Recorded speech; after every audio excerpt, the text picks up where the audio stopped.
Guys hi అందరు ఎలా ఉన్నారు? నేనైతే బాగున్నాను. ఈరోజు మీ అందరికి ఒక యూస్ఫుల్ ఇన్ఫర్మేషన్ చెప్దాం అనుకున్నాను. అదేంటంటే నేను యూఎస్ వచ్చిన దగ్గర నుంచి నాకేదైనా రిగ్రెట్ ఉందంటే అది ఖచ్చితంగా కార్ నేర్చుకొని రాకపోవడం అనేది. అస్సలు కార్ అనేది ఇక్కడ ఎంత మెయిన్ రోల్ ప్లే చేస్తుందో తెలుసా? అంటే ఇప్పుడు మనం ఒక ప్లేస్ నుంచి ఇంకో ప్లేస్కి వెళ్ళాలంటే మన ఇండియాలో అనుకోండి పక్క పక్కనే ఉంటాయి. ఇప్పుడు ఏదైనా గ్రాసరీస్ కావాలనుకున్నా పక్కనే ఉంటాయి కాబట్టి సరదాగా బైక్ వేసుకొని వెళ్ళొచ్చేసేవాళ్ళం. కానీ ఇక్కడ బైక్స్ అనేది అంత యూజ్ చేయరనమాట. అందరు కార్సే యూజ్ చేస్తారు.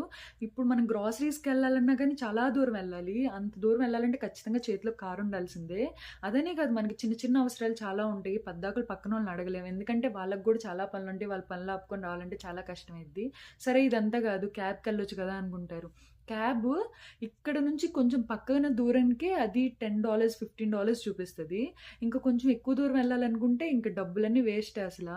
సరే ఇదంతా కాదు బస్‌కెళ్ళొచ్చు కదా అనుకుంటారు. బస్‌కి బానే ఉంటది. కాకపోతే ఇక్కడ ఒక బస్‌కి, ఒక బస్‌కి మధ్యలో 30 మినిట్స్ గ్యాప్ ఉంటది. ఒక్క బస్సు గనక మిస్ అయిందంటే ఇంక అంతే సంగతి. ఇంక ఆ రోజు ప్లాన్స్ అన్నీ ఖతం. బస్ జర్నీ అనేది చాలా సేపు పట్టిద్దసల. టైం అంతా వేస్ట్ అయిపోయిద్ది. అడగొచ్చు మీరు "నువ్వెందుకు నేర్చుకొని ఎళ్ళలేదని" అనుకోవచ్చు. నాకు చాలా మంది చెప్పారనమాట. నేను నేర్చుకుందాం అని కూడా ట్రై చేశాను. కానీ కుదరలేదు. ఇక్కడికొచ్చాక నేర్చుకుందాం అనుకున్నాను. కానీ ఇక్కడికొచ్చాక చెప్తున్నా గదా! అస్సలవ్వదు. మనకి డ్రైవింగ్ క్లాసెస్ అవి గూడా ఉంటాయి. కానీ అవేంటి వాళ్ళ చేతిలోనే బ్రేక్ ఉంటది. వాళ్ళ చేతిలోనే అన్నీ ఆపరేట్ చేస్తా ఉంటారు. మనకేదో ఊరుకు చూపిస్తున్నట్టు ఉంటది. దానికి మళ్ళీ $400 కట్టాలి. ఇదంతా లేకుండా ప్రశాంతంగా ఇండియాలో వచ్చేవాళ్ళు ఎవరైనా ఉంటే ఖచ్చితంగా నేర్చుకొని మాత్రం రండి. ఇది నేను ఎక్స్‌పీరియన్స్ చేస్తున్నా కాబట్టి నాకు తెలుసు అది ఎలా ఉంటదో. ఈ వీడియో మీకు యూజ్ అయిద్దని చెప్పి నేను అనుకుంటున్నాను.